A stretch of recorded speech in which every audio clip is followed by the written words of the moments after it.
LA 카운티 1일 확진자가 2,400여 명을 기록했습니다. 지난달 초에 비해 무려 85% 줄어든 것으로 뚜렷한 감소세가 이어지고 있습니다. LA 한인회 등 남가주 30여 개 한인단체들이 일제히 램지어 교수를 규탄하고 나섰습니다. 논문 게재 반대와 지역 정치인들에게 사실관계 알리기 운동도 시작했습니다. 미주 전역의 아시안 혐오 범죄가 갈수록 심각해지고 있습니다. 최석호 캘리포니아주 하원 의원은 아시안 혐오 반대 결의안을 공동 발의했습니다.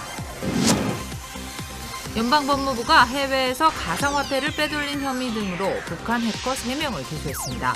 이들은 무려 12억 달러가 넘는 가상화폐를 훔친 것으로 알려졌습니다.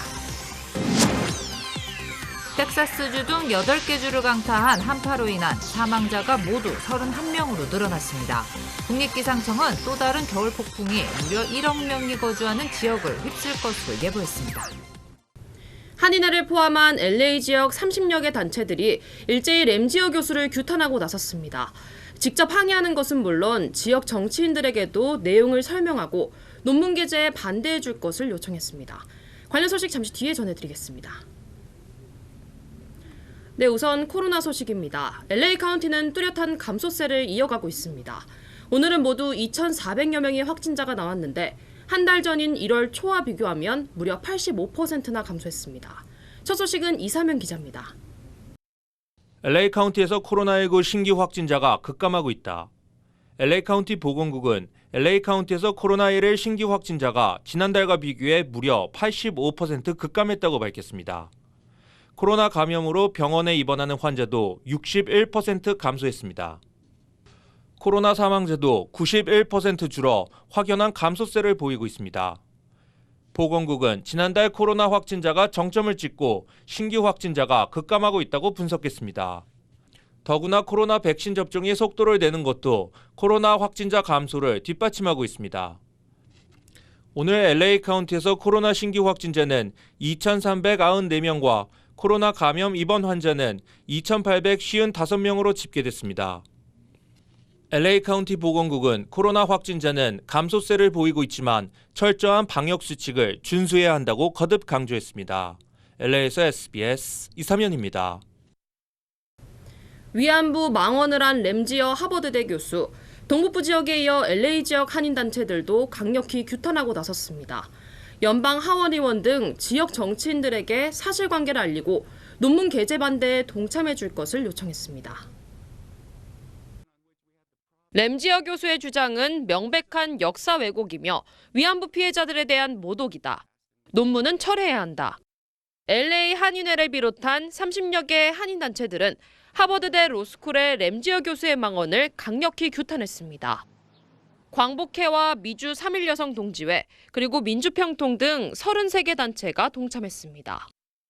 똑바로 역사를 진짜 리서치를 하고 공부를 해서 이걸 쓴 것 같지가 않고 false information이 너무 많아요. 그래서 저희 그 한인회 같이 이렇게 관련돼 있는 다른 이제 한인 단체분들하고 이제 화합해서 스테이트멘트를 지금 그쪽에다 보내자 합니다. 단체들은 한인타운을 관할하는 지미 고메즈 연방 하원 의원을 비롯한 지역 정치인들에게도 서한을 보냈습니다. 사실관계를 정확히 알리고 논문 철회 주장을 지지해달라고 요청했습니다. 램지어 교수는 물론 국제학술지에 램지어 교수의 주장은 일본 정부의 주장만을 담은 것으로 논문을 게재하지 말라고도 요구했습니다. 청원운동도 확대되고 있습니다. 미 동북부 한인회 연합회는 논문의 즉각 철회와 사과를 촉구하는 청원운동을 시작했습니다. 뉴욕과 뉴저지 그리고 델라웨어 한인회 등이 참여한 연합회는 서명을 받아 하버드 대학과 논문을 출간하는 국제법 경제 리뷰에 각각 전달할 계획입니다. 네, 하버드대 학생회는 온라인 세미나를 열었습니다. 위안부 피해자인 이용수 할머니는 망언을 기회 삼아 국제사법재판소에서 문제를 해결하자고 했습니다. 함께 참석한 전문가들도 일본 정부와 일부 학자들의 망언을 강하게 비판했습니다. 이어서 이현정 기자입니다. 이용수 할머니는 하버드 대학생들에게 마크 램지어 교수 사건을 위안부 문제 해결의 기회로 삼자고 말했습니다. 램지어 교수의 망언으로 위안부 문제에 다시 관심이 쏠리고 있다는 겁니다. 무시하되 그 교수가 잘하는 거라고 생각합니다. 아무 진전이 없고 일본한테 저렇게 당하고 있으니까 핵심을 이렇게 찔러주면 더 정신을 차려가지고 우리 정부가 일본을 설득해 국제사법재판소에서 이 문제를 따져본다면 반드시 우리가 이길 거라고 했습니다. 국제사법재판에 가서 완벽하게 따지자. 재판을 받아보자.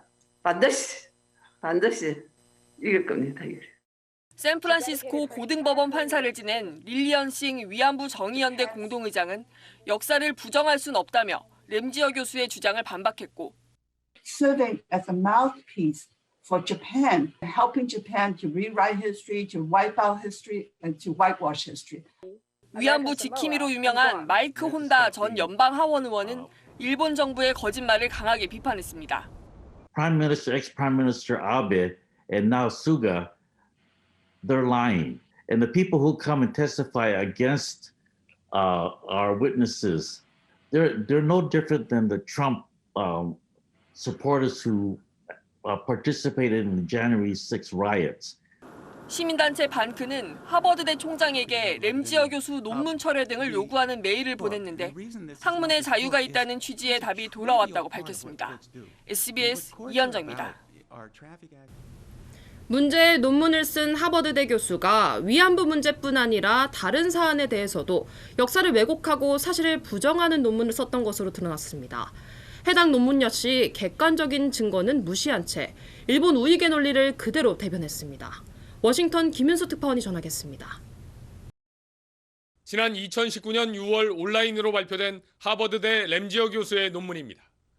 1923년 간토 대지진 당시 조선인 학살 사건을 다룬 이 논문에서 램지어 교수는 일단 일본인 자경단의 제1조선인 살해 사실은 인정했습니다.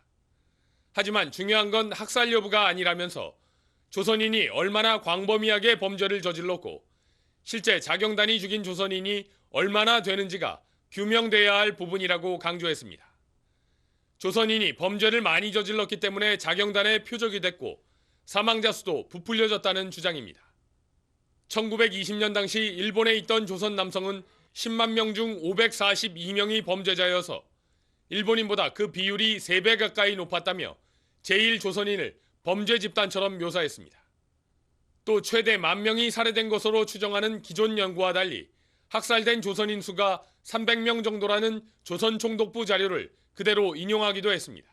I believe that Professor Ramsar is feeding that, and the conservative politicians of Japan who may look upon him with favor.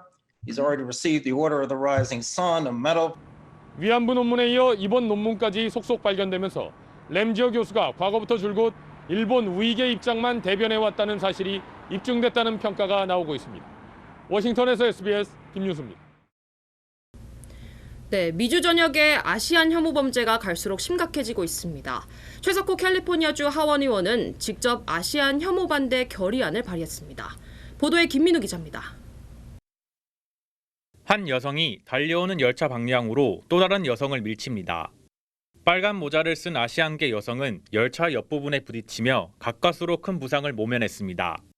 지난 수요일 LA 브렌트우드에서는 한 백인 남성이 아시안 여성에게 인종차별적인 욕설을 퍼부었습니다. No one's gonna pay attention to you.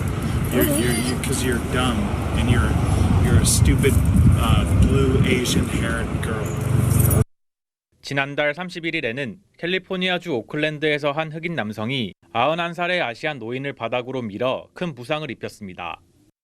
코로나 팬데믹 이후 급증한 아시안 혐오 범죄 문제가 갈수록 심각해지고 있습니다. 아시안계를 대상으로 한 혐오와 중호 범죄는 전국 곳곳에서 줄지 않고 계속 발생하고 있습니다. 캘리포니아주 하원은 전국적으로 발생하는 인종차별적 아시안 혐오 범죄에 반대하는 결의안을 만장일치로 통과시켰습니다. 이번 결의안은 최석호 의원과 중국계 에반로 의원의 주도로 발의해 채택됐습니다. 최석호 의원은 아시안에 대한 중호 범죄와 공격은 절대로 용납해서는 안 된다며 강력히 비판했습니다. 인종과 민족적 배경에 상관없이 모든 시민은 존중받아야 된다고 강조했습니다. 우리 모든 사람들이 다 협력을 하고 또 우리 에이션들은 이런 현상들이 일어나고 있는 상태에서 각별히 조심을 하고 최근 아시안 대상 혐오 범죄가 더욱 빈번해지면서 이제는 정치권에서 직접 나설 정도로 심각한 우려를 불러일으키고 있습니다. LA에서 SBS 김민우입니다. 코로나19로 식당들의 실내 영업이 제한되면서 투고 주문이 많아졌습니다. 그런데 식당 종사자들의 팁 수입은 크게 줄었다고 합니다. 일부 종업원들은 투잡까지 뛰어도 생계가 힘들다고 하소연합니다. 이사면 기자가 한인타운을 취재했습니다. LA 한인타운에 위치한 한 식당에서 웨이트레스로 종사하고 있는 50대 이모 씨. 코로나가 시작된 이후 이 씨의 수입은 반토막이 났습니다. 투고를 하는 손님들의 대부분은 팁을 내지 않기 때문입니다. 유가에 위치한 한 한인 식당. 음식을 투고할 때 한인 손님 10명 가운데 2명 정도만 팁을 내고 있는 상황입니다. 네, 안 주는 분이 대부분이라 생각하면 돼요. 중에 9명 거진 안 줘요. 90%에서 80% 정도는 줄었다 봐야죠. 힘들죠. 방세 내기도 힘들고 다 힘들죠. 그래 방세를 밀리고 뭐 그런 분들도 많죠. 소득의 절반 정도를 팁에 의존하는 식당 종업원들. 90% 정도 급감한 팁으로 생계 유지가 힘들다고 거듭 강조했습니다. 일각에서는 한인들이 음식을 투고할 때 인색한 팁 문화에 대해 지적했습니다. 오늘 뭐 어떤 사람이 5불 줬다 10불 줬다 그러면 춤을 춰. 팁 안 주다가 5불 주고 10불 주고 이러면은 춤을 춰 아주 좋아가지고. 소비자 조사기관인 컨슈머 리포트는 식당에서 투고를 할 때 적합한 팁으로 5에서 10%를 권장하고 있습니다. SBS 이사면입니다. 연방준비제도가 경제회복까지 갈 길이 멀다며 현재 수준의 통화 완화 정책을 지속하겠다고 밝혔습니다. 연준은 오늘 공개한 지난달 연방공개시장위원회 의사록에서 참석자들은 경제 여건이 장기 목표로부터 멀리 떨어져 있다고 강조했습니다. 목표 달성까지는 정책을 계속 완화적으로 유지할 필요가 있다는 겁니다. 완전 고용과 2%의 장기 물가 상승률 달성까지는 완만한 정책을 이어가겠다는 뜻을 재확인했습니다. 연방법무부가 해외은행과 기업에서 가상화폐를 빼돌린 혐의 등으로 북한 정찰총국 소속 해커 3명을 기소했다고 밝혔습니다. 이들은 12억 달러가 넘는 가상화폐를 훔친 것으로 알려졌습니다. 뉴욕에서 김종원 특파원입니다. 미국 법무부가 북한 정찰총국 소속 해커 3명을 기소했다고 발표했습니다. 이번 사건을 수사한 미 검찰은 이들 공작원들이 랜섬웨어 바이러스를 만들어 전 세계 은행과 가상화폐 거래소를 해킹하는 등의 방법으로 가상화폐 12억 달러, 우리 돈 1조 4천억 원이 넘는 금액을 훔쳤다고 밝혔습니다. North Korea's operatives, using keyboards rather than guns, stealing digital wallets of cryptocurrency instead of sacks of cash, have become the world's leading bank robbers. 미국 FBI는 북한 해커들이 뉴욕은행에서 빼내 가상화폐 거래소에 보관 중인 190만 달러어치 가상화폐를 압수하기 위해 영장을 발부받았다고도 밝혔습니다. 이번 기소는 2014년에 있었던 영화사 소니 픽처스 해킹 사건의 연장선에서 벌어졌다고 미 법무부는 밝혔습니다. 북한은 당시 북한 최고 지도자를 암살하는 내용의 코미디 영화 인터뷰를 제작한 소니 픽처스 측에 강력 반발하며 해킹 공격을 감행했는데 미 정부는 2018년 당시 해킹의 주범으로 지목된 북한 정찰국 소속 공작원 1명을 처음으로 기소했습니다. 다만 이들 해커가 주로 북한에서 활동을 하는 만큼 미 정부가 신병을 확보하지는 못한 것으로 알려졌습니다. 뉴욕에서 SBS 김종원입니다. 미얀마에서는 쿠데타에 반대하는 시민들의 시위가 열흘 넘게 이어지고 있습니다. 주요 도시에서 최대 규모의 시위가 열렸는데 시민들의 반발이 점점 더 거세지는 만큼 시위대 강경 진압에 대한 걱정도 함께 커지고 있습니다. 이 소식은 김정우 기자입니다. 미얀마 최대 도시 양곤과 주요 도시 곳곳에서 수만 명의 시민들이 거리로 나왔습니다. 지난 주말 군병력 투입 이후 쿠데타에 항의하는 시위 규모가 오히려 더 커진 겁니다. AP통신 등 외신은 쿠데타 이후 최대 규모의 시위가 벌어지고 있다고 전했습니다. 시민들은 민주주의를 원한다는 내용 등의 피켓을 들거나 차량 경적을 울리며 항의를 이어가고 있습니다. 군병력 추가 투입을 막기 위해 도심도로 곳곳에 차량을 세워둔 모습도 눈에 띄었습니다. 2주 가까이 이어지고 있는 시위의 불꽃이 사그러들지 않으면서 유혈 진압에 대한 우려도 커지고 있습니다. 실제로 만달레이 철도 근로자들의 파업 시위 현장에선 군병력이 총을 쐈다는 증언도 나왔는데 아직까지 큰 충돌은 없는 것으로 전해졌습니다. 이런 상황에서 군사정부는 아웅산 수치 국가고문이 이끄는 민족주의 민족동맹 소속 의원 15명에 대한 체포영장을 발부한 것으로 알려졌습니다. 또 이미 수출입법 위반으로 기소된 수치 고문에 대해 코로나19와 관련한 자연재해법 위반 혐의로 추가 기소했습니다. SBS 김정우입니다. 네, 텍사스 등 8개 주를 강타한 한파로 인한 사망자가 모두 31명으로 늘어났습니다. 아직 270만 가구의 전력이 복구되지도 않았는데 국립기상청은 또 다른 겨울 폭풍이 무려 1억 명이 거주하는 지역을 휩쓸 것으로 예보했습니다. 앞으로 뉴욕주를 방문하기 위해서는 마스크를 2겹으로 착용해야 합니다. 그래야 입장이 가능하다고 합니다. 각 지역 주요 한인사회 소식을 종합했습니다. 2021 제네시스 인비테이셔널이 내일 리비에라 컨트리 클럽에서 개최됩니다. 이번 대회는 세계 랭킹 1위 더스틴 존슨과 저스틴 토마스, 로이 맥킬로이 등과 김시우, 케빈 나, 김태훈 등 한인 선수들도 대거 참여합니다. 코로나 여파로 무관중 형식으로 진행되는 이번 대회는 에이미 조 씨의 유튜브 채널을 통해서도 시청할 수 있습니다. 웨스트 할리우드시도 차 없는 거리를 추진하고 있습니다. 웨스트 할리우드시는 야외 영업 공간을 확보하기 위해 로버트슨 블루버드 구간을 주말 동안 차 없는 거리로 지정하는 조례안을 추진하고 있으며 승인되면 오는 4월부터 3개월 동안 한시 적용된다고 밝혔습니다. 앞으로 뉴욕주 연방법원을 방문하기 위해서는 마스크를 2겹으로 착용해야 합니다. 연방법원은 맨하탄 지역을 포함해 뉴욕주에 위치한 연방법원 방문객들은 연방식품의약국의 승인을 받은 KN95나 N95 마스크를 2겹으로 겹쳐 써야만 입장이 가능하다고 밝혔습니다. 조지아주 정부가 코로나 여파로 인해 지연된 운전 면허증 기한을 120일 연장합니다. 브라이언 캠프 주지사는 지난해 3월 14일 이후 만료된 운전 면허증의 경우 합법적 체류자에 한해 유효기간을 120일 연장받을 수 있다고 밝혔습니다. 또한 영주권과 총기 소지 면허도 120일 연장됩니다. 지난 주말 타코마 한인회관에 방화로 추정되는 화재가 발생했습니다. 한인회는 지난 14일 새벽 한인회관 내에 있는 창고와 전기실에서 방화로 추정되는 불이 나 전소됐다고 밝혔습니다. 경찰은 홈리스가 건물 지하 공간에 들어가 추위를 피하기 위해 불을 피우다 불이 번진 것으로 추정하고 정확한 화재 원인을 조사하고 있습니다. 한국에서는 다양한 시설에서 확진자가 발생하고 있습니다. 정부는 영업 제한 시간을 1시간 연장한 걸 비롯해서 한 단계 낮췄던 방역 조치를 원래대로 다시 높이는 방안을 검토하기로 했습니다. 남주연 기자입니다. 충남 아산의 보일러 제조 공장에선 60여 명이 추가 확진돼 누적 확진자가 120명을 넘어섰습니다. 충남뿐 아니라 경북, 대구, 제주, 강원도에서도 관련 확진자가 나왔습니다.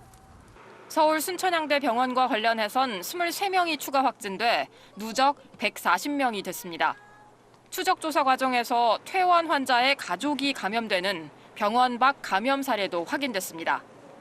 경기도 화성, 전북 남원의 가족, 지인 관련 집단 감염 등 지역의 산발적 소규모 감염이 끊이지 않고 발생하는 것도 우려스러운 대목입니다.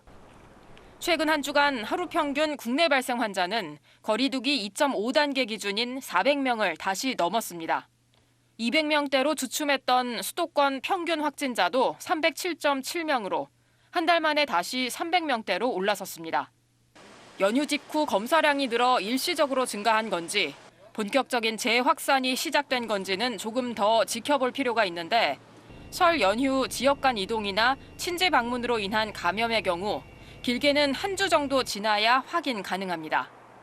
정부는 재확산이 맞다면 영업 제한과 거리 두기 격상 등 방역을 강화하는 방안을 검토한다는 방침입니다. 9시 운영 시간 제한을 10시로 완화시켰던 부분이라든지 단계의 조정 같은 부분들도 환자 추이에 따라서는 검토 가능한 사안이라고 지금 보고 있는 중입니다. 다음 주 초안을 공개하고 다음 달 적용하려던 거리두기 개편도 재확산이 시작되면 미뤄질 수 있습니다. SBS 남주현입니다. 한국의 코로나 환자 수가 확 늘어난 게 일시적인 건지 아니면 다른 이유가 있는 건지 전문가 사이에서도 의견이 엇갈리고 있습니다. 조동찬 의학 전문 기자가 직접 짚어봤습니다. 방역당국은 환자 급증의 이유 중 하나로 국민의 느슨해진 경각심을 꼽았습니다. 지난 주말 전국 이동량을 분석해보면 약 6천만 건으로 그 전주에 비해 4% 증가하였습니다.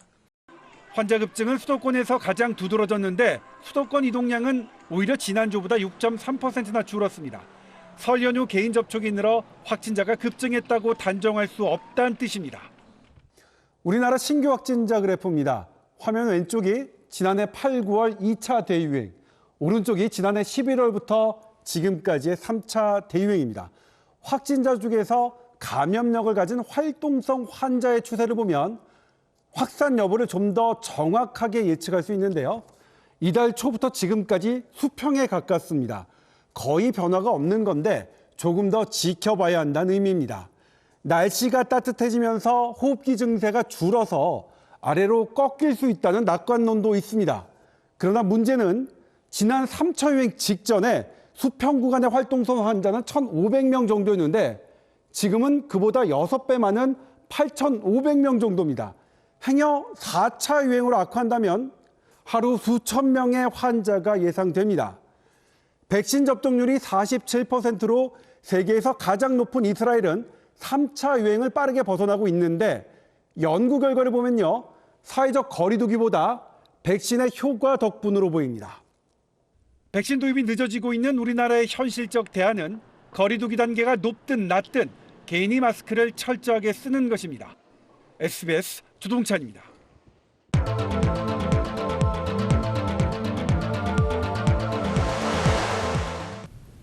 청와대 신년수 민정수석이 임명된 지 2달도 안 돼 사의를 표명했다는 소식 전해드렸는데요.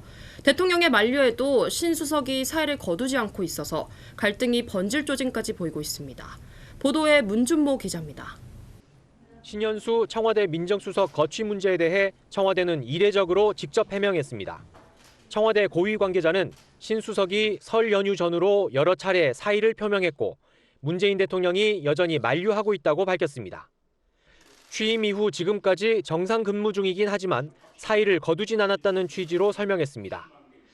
이 관계자는 사의 표명의 계기가 최근 검찰 인사였다고 언급했습니다. 앞서 지난 7일 법무부의 검사장 인사에서 추미애 전 법무부 장관의 복심으로 꼽히는 이성윤 서울중앙지검장이 유임됐습니다. 검찰 출신인 신 수석은 이 지검장 교체를 염두에 뒀는데 박범계 신임 법무장관이 전혀 다른 인사안을 밀어붙였고 결국 대통령 재가까지 받은 걸로 전해졌습니다.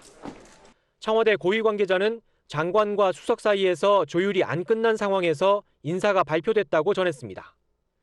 민정수석실 내부 갈등설도 제기됐습니다. 여권 안팎에선 박 장관처럼 판사 출신인 민정수석실 내 김영식 법무비서관이 대통령 재가 과정에 관여했다는 말이 나왔습니다. 김 비서관은 SBS와의 통화에서 드릴 말씀이 없다고 했습니다. 조국 전 장관 라인으로 꼽히는 이광철 민정비서관과 신 수석이 갈등을 빚었다는 소문도 있었지만 청와대는 사실 무근이라고 밝혔습니다. SBS 문준모입니다. 강원도 고성에서 북한 남성이 붙잡힌 것과 관련해 이 남성이 감시 장비에 3번이나 포착됐지만 군은 아무 대응도 하지 않은 것으로 드러났습니다. 눈뜨고 당한 경계 실패라는 지적에 국방장관은 또 고개를 숙였습니다. 김태훈 국방전문기자가 전해드립니다. 강원도 고성군 육군 22사단 재진 검문소입니다. 그제 오전 7시 20분쯤 이 검문소 바로 북쪽 민통선 안쪽에서 귀순한 북한 남성이 우리 군에 붙잡혔습니다. 합참 조사 결과 민간인이라고 밝힌 이 남성은 6시간 동안 수영을 해 새벽 1시쯤 재진 검문소에서 북쪽으로 수킬로미터 떨어진 통일전망대 아래 해안에 도착했습니다. 해안철책 하단의 배수로를 통과한 뒤 도로를 따라 남쪽으로 내려왔습니다. 이런 과정이 CCTV와 열 영상 장비 등에 3번이나 포착됐지만 군은 이 사실을 모른 채 아무런 대응을 하지 않은 걸로 드러났습니다. 그때는 아마 감시병들이 잤든지 무슨 다른 일을 하고 있을 거라고 봅니다. 우리 땅을 밟은 지 3시간 이상 지난 새벽 4시 20분에야 군은 상황을 파악했고 남성의 신병을 확보한 건 그로부터 3시간 뒤였습니다. 숱한 감시 장비를 갖춘 육상 경계망이 있는데도 걸어다니는 사람을 뻔히 보고도 놓친 겁니다. 장관으로서 국민께 그런 실망감을 안겨드린 데 대해서 죄송스럽게 생각합니다. 합참은 해안 감시와 경계 작전에 분명한 과오가 있었다며 후속 대책을 마련하겠다고 밝혔습니다. 뚫릴 때마다 사과하고 대책을 마련하지만 다시 뚫리는 악순환이 반복되고 있습니다. SBS 김태훈입니다. 국회 법제사법위원회에서 거짓말 논란에 휩싸인 김명수 대법원장의 출석 문제로 여야가 충돌했습니다. 논란의 다른 한 축인 임성근 부장판사에 대한 탄핵소추안은 임 판사가 퇴임한 뒤에 결론이 나게 됐습니다. 백운 기자입니다. 대법원 업무보고가 진행된 국회 법사위 전체회의. 국민의힘은 김명수 대법원장이 임성근 부장판사 사표 수리와 관련해 거짓말을 한 건 탄핵감이라며 국회 출석을 요구했습니다. 몇 번에 걸쳐서 대국민 거짓말을 했죠. 이런 분이 지금 탄핵 대상이에요. 민주당은 대법원장 출석은 유례 없는 일이라며 거부했습니다. 상권 분립의 대원칙, 사법부의 독립성을 훼손할 우려가 매우 크기 때문에 설전이 이어졌지만 야당 요구는 받아들여지지 않았습니다. 지금 제대로 해야죠. 공정하게. 김도우 의원이 위원장 하세요. 그렇게 하시려면. 국민의힘은 회의를 거부하고 대법원을 항의 방문해 사퇴를 압박했지만 김 대법원장은 거부했습니다. 직을 내놓을 생각이 없다고 그냥 단호하게 말씀하시는 걸로 봐서 우리 충분하게 심각성을 아직도 인식을 못하는 게 아닌가. 또 여권 핵심인 김경수 경남지사를 변호했던 홍기태 변호사가 사법정책연구원장에 임명된 일도 따졌는데 김 대법원장은 김 지사 변호 사실을 몰랐다고 말했다고 국민의힘 측은 전했습니다. 이런 가운데 헌법재판소는 임성근 부장판사 탄핵소추안에 대한 첫 변론기일을 오는 26일로 잡았습니다. 임 부장판사 임기가 이틀 뒤인 28일에 끝나는 만큼 최종 결정은 임 판사 퇴임 후, 그러니까 탄핵 대상자가 사라진 상태에서 내려지게 됐습니다. SBS 백운입니다.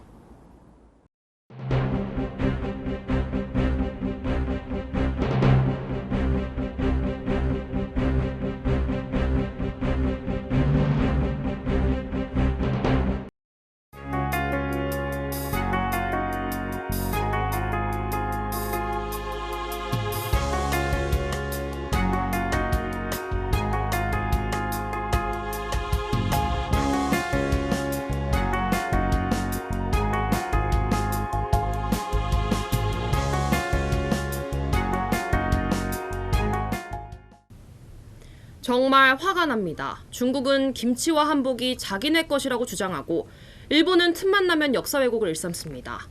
이용수 할머니 말씀처럼 무시할 만한 정말 어이없는 주장들입니다. 하지만 이번에는 하버드 대학 교수가 한 주장입니다. 가만히 있을 수만은 없습니다. 다양한 방법으로 진실을 알리고 정치적 압박을 가해 반드시 바로잡아야겠습니다. 뉴스 마치겠습니다. 고맙습니다.